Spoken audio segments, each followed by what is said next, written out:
Okay, so the weekend's games. I think Man City Liverpool was one of the games of the season in terms of significance. Rob, you were at the game with Beth, and pretty one-sided, wasn't it? Yeah, I mean, the first half was probably the best I've seen City play for probably 18 months. I know that Liverpool aren't at their best level, even though they've come off a win over Real Madrid. They just look miles off it, to be honest. But I think lots of that was to do with the way that City played. Doku, in particular, was fantastic. Just one of them games where a particular player gets the ball and you can, like, the fans can sort of get off the seat a little bit. They're all expecting him to do something. Haaland obviously, misses his penalty and then bounces back with a goal, like he seems to always do every week. I just thought it was a really, really complete performance from City, and the kind of performance and result that maybe makes the rest of the Premier League look around and go, maybe City are genuine title contenders this season.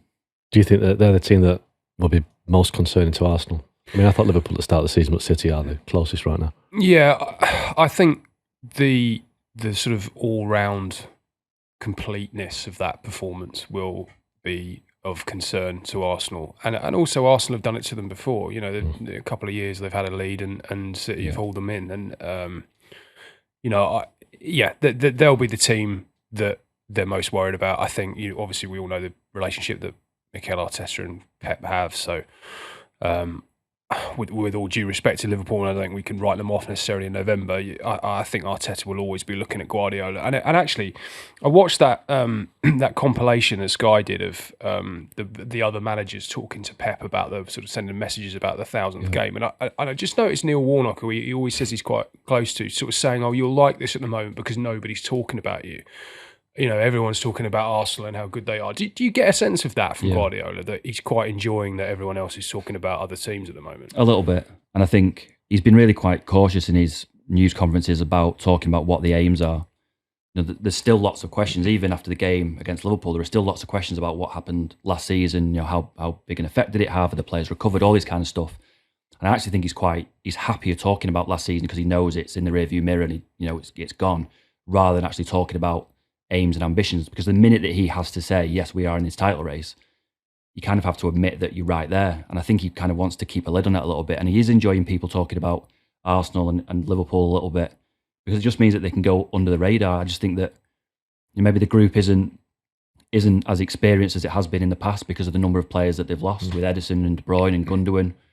I just think he feels like the way this squad is built at the moment, where they are in their development, they're happier just going under the radar a little bit. And they're one of those teams that in a blink of an eye they could have won 5 straight without people really noticing. And I kind of get that feeling after the game against Liverpool that that kind of performance has been coming, but no one's really been talking about the fact that it has been coming. And there was almost a little bit of surprise and shock. From sometimes some of the journalists who come and don't see him every week come for these big games, they're in the press room sort of talking about how, asking people, have they been like this for a couple of weeks? And it's almost like they didn't really realise how good City actually were until they actually saw it with their own eyes. I mean, I think that Haaland's really stepped up this season. Forget about the goals. I just think it just looks like the leadership has kind of settled on his shoulders really well. He looks like he's happy to be the leader of that team now. His game's improved, hasn't it? He's certainly a much more rounded centre forward now. He's linking play better, but he's still this incredible player that can beat the last man. And obviously he scored again against Liverpool.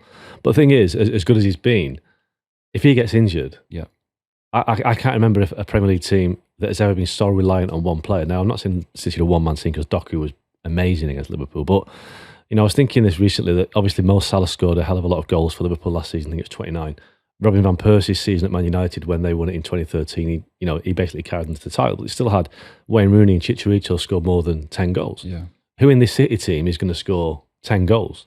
And who is this in the City team is going to score the goals if Haaland gets injured?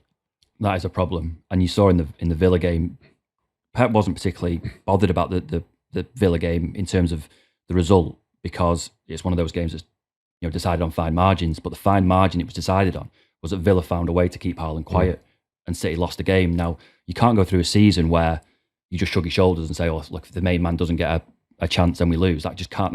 That's impossible. You can't win the title like that. And you could tell by the way that Pep was talking after the Liverpool game that he is still worried about the reliance on Haaland, because he was talking about Doku and how good he was. And the question was that he's always been about a 5-goal a season player. Is he capable of going to sort of 15, 20? And Pep went, well, no, we don't think he is. And you could see in the way he's talking that he's quite concerned about that, because other than Foden, who has done it in the past, I think got 19 the year he was Premier League best player. other than that, you're looking at Doku, Foden, Savinho, Reinders. Are any of them 15 goal a season players? Well, we don't know, and that is a big worry at the moment. It might be that kind of season, though. I mean, Arsenal are clear at the top, and they don't have. It's not like Gyökeres is sat here with 10 goals. I mean, they've shared their goals around. That's what is in their favour, isn't it? They're the exact opposite of Man City. They're not relying on one player; they're spreading them around. So Gyökeres is injured, doesn't matter. Yeah, although I do think what we saw on Saturday night when they obviously dropped points at Sunderland, and again, 94th minute, it could happen, but they are playing games to win by the odd goal, basically 1-0 because of how well they're defending.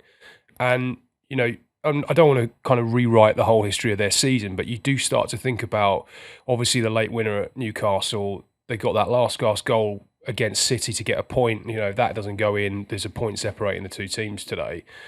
They've been doing it by these small margins all year, and yes, it's been working for them because they've been defending so well. But as soon as they're not defending as well as they were, you suddenly start to think, well, actually, they need to up their game in an attacking sense, because you can't expect to not only not concede goals, but not concede shots every single week for the rest of the season. It's just not realistic.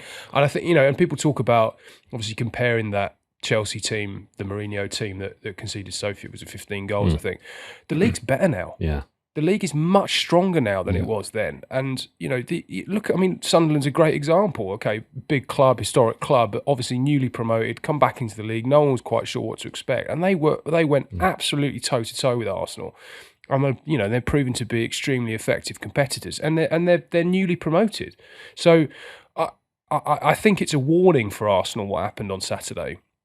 And actually, they do need somebody to step up and start scoring goals on a more consistent basis. And that man was supposed to be Gyökeres. Of course, he's now out injured. We don't quite know how long for. The mood music around it is that he might be back for the North London derby. But whoever it is, and obviously in his absence, Mourinho scored a couple of goals in midweek. And, they've had players who are chipping in. But it feels as though they're problem solving, rather than being a team that's in control. Like City were against Liverpool, you just thought, this is a team playing with complete authority.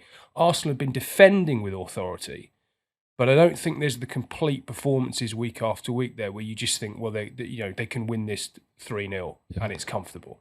So just on the game, the City game yesterday, Rob, Liverpool are now 8 points behind Arsenal. Yeah. I think at the start of the season, we all got a bit carried away by saying how great they were, and then they had that bad run and people were writing them off. I still think that Liverpool will finish top 3 quite easily. It's the most mini crisis ever. It's a crisis because they're not playing well. But even though they were terrible at City, you really can't see anybody other than maybe City and Arsenal finishing above them. And are they still in the title race, considering that they've got some great players coming back, and yes, they've been poor, but they're still within touching distance? Yeah, I think they are in the title race still, Liverpool. And it was noticeable after the game that Slot was asked about that, and he said that he thinks 5 defeats is too many already. So he's kind of ruling it out and saying, we can't even think, I'm not even going to answer your question about the title race because we're so far out of it. Now, he's obviously doing that for a reason. I would suggest that whoever is champions this season will win it with a lower total than perhaps we're used to, because, like you just said, James, the Premier League is so much stronger than it has been, that there are going to be occasions where, Arsenal or City go, I don't know, maybe they go 3 games with they win 1, draw 1 and lose 1 and still up and around those places. In the past, when City and Liverpool were fighting for the title, you needed 100 points or you weren't going to win it. I just don't think that whoever wins it will get anywhere near that this year. It's funny, it's been a bit of a running joke between a sort of regular Arsenal reporters and Arteta over the last 2 or 3 years about, should we just every sort of 6 months, should we just say like how many points you need to win the league? And he's kind of seen it's always a good question that I've heard. We've seen them come in and we've sort of had a bit of a joke about it. But he was quite consistently sort of a couple of years ago when this started saying you need 95 points, you might even, you've got to sort of thinking about 100 points, but you certainly need over 90 to even consider winning the league. And I remember when I interviewed him for ESPN when they were in Marbella a couple of years ago, was it last summer? Year before. And he said, we need 114 points. Which obviously, it's quite a classic Mikel Arteta answer. Yeah. But it speaks to that mindset of the margin is, the bar is so high, you just can't, if you draw a game, it's a crisis. It doesn't really feel like we are there. And actually, Arteta's demeanour after the game, you think about what he's a bad loser, he's a bad drawer, I suppose, in that case. He took it pretty well. And I think because he knows it's not every draw is not a disaster. Well, there's that stat, wasn't there, at the start of the season? So City lost 2 of the first 3 Premier League games to Tottenham and Brighton, and there was a stat doing the rounds at the time that no team since United, I think in '93, had lost 2 of the first 3 games and gone on to win the title. Now, if you're given that stat at that time, it feels terminal that you're just not going to come back and win the title. Well, but City have.